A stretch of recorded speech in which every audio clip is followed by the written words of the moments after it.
Hi guys, this is Oliver and today we are going to review Transformers Rise of the Beasts. I love Transformers. I used to grow up loving the Michael Bay Transformers movies as a kid. I even have my Bumblebee plushie as you can see in the background.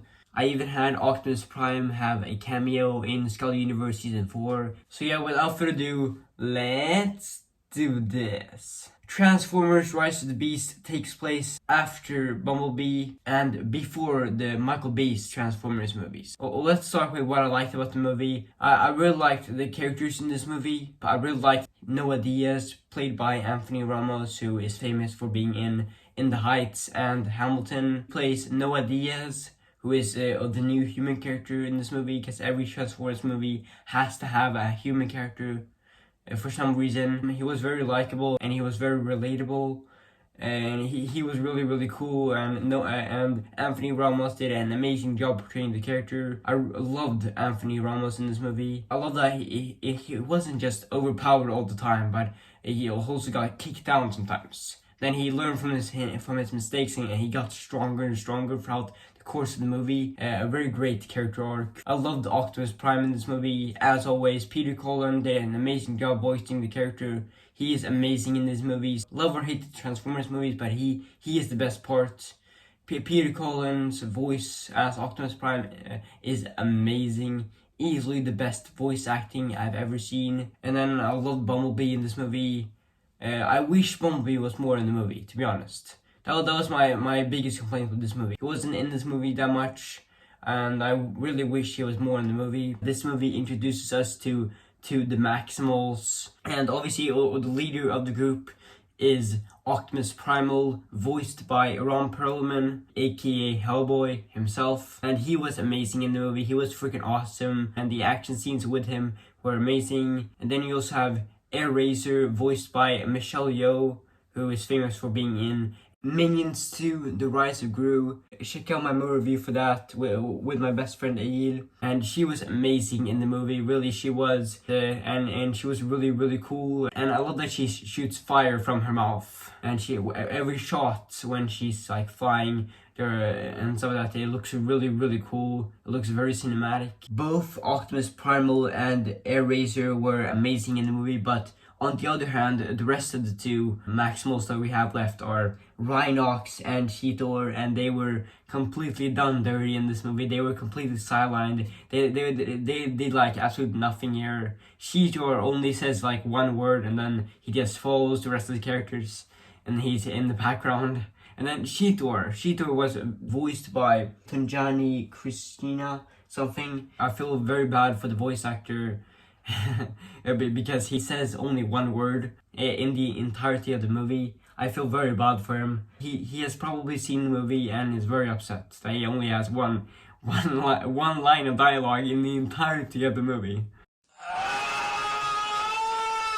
I feel so sorry for him. And also Pete Davidson, aka Blackguard in the Suicide Squad, is also in this movie, and he voices Mirage, a new character. And I loved Mirage. He was hilarious. He was really funny. And the movie theater that I watched the movie in, everyone couldn't stop laughing from him. He made the crowd laugh. And I love his car also. That's a very cool car. I'm not gonna spoil anything for anyone who hasn't seen the movie yet, but that post-credit scene was questionable. Like, the post-credit scene was so hilarious, and it wasn't supposed to be funny. Like really, I just couldn't stop laughing, and I still can't stop laughing. Like, why? Like, I have so many questions. Whose idea was this? Who asked for this? Who wrote this? What were they thinking? And who gives a fuck? And then so many more after that. Like, why? I seriously don't understand why. And like, no one in the movie theater I was watching the movie, and no one clapped. It was the whole point of the post-credit scene that people were supposed to cheer and clap and stuff like that, but no one. It was my movie theater that I was watching the movie in. It was dead silent. One of the best things about this movie, it was the villain of the movie, Scourge, voiced by Peterdinklage, who was in Elf, Avengers Infinity War, two of my favorite movies of all time. and he was also in Game of Thrones, and he also had a cameo in For Love and Shit, but then they cut that scene out of the movie. And yeah, he voices Scourge, the villain of the movie, in this movie, and he was amazing in this movie. He was very menacing, he was very badass, he was very cool, and I love that he like, every time he killed the Transformer, he like put like the symbol of the Transformer like on him, kind of like the guy from Birds of Prey. I love Peter Dinklage, he was so freaking cool, and the fight between Optimusprime and Scourge was epic and awesome. I mean, really, it was so freaking cool. Yeah, and just the final battle, the climax of the movie, the third act in general, it was so epic and awesome. It was so freaking cool, especially the scene when Bumblebee skydives from a plane and just shoots at all the bad guys with his machine guns. That scene was so epic and awesome. Like, I love that scene so much, and when I was watching the movie, my feeder was clapping and cheering when that happened, and I was one of them. That scene was amazing. One of the coolest things about this movie is that they actually brought back the theme, the original Transformers theme from the Michael Bay movies, which was so freaking awesome. It did the thing that I desperately wanted the Flash to do, which was that the Flash didn't bring back the Ezra's Flash theme from Zack Snyder Justice League, which was very disappointing. But here in this movie, they actually did bring back the old Transformers theme, and that was the nostalgia for me. It was freaking awesome. Hearing that theme again on the big screen was so freaking cool. It put a big smile on my face. Might sound like I love this movie, but my biggest complaint with this movie was that the movie was very forgettable and very mediocre, because the story was exactly the same as the other Transformers movies. I mean, really, it was.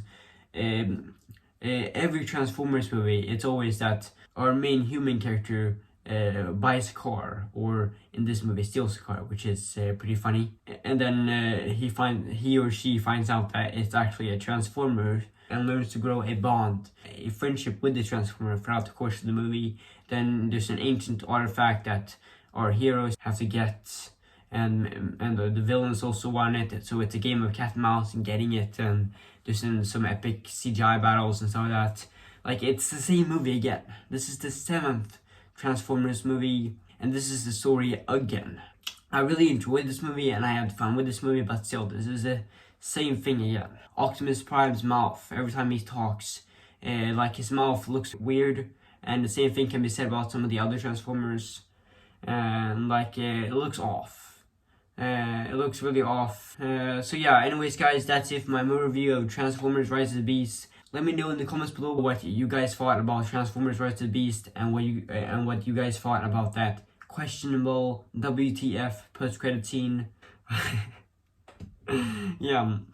I really hope you enjoyed this video, and I'll see you guys next time.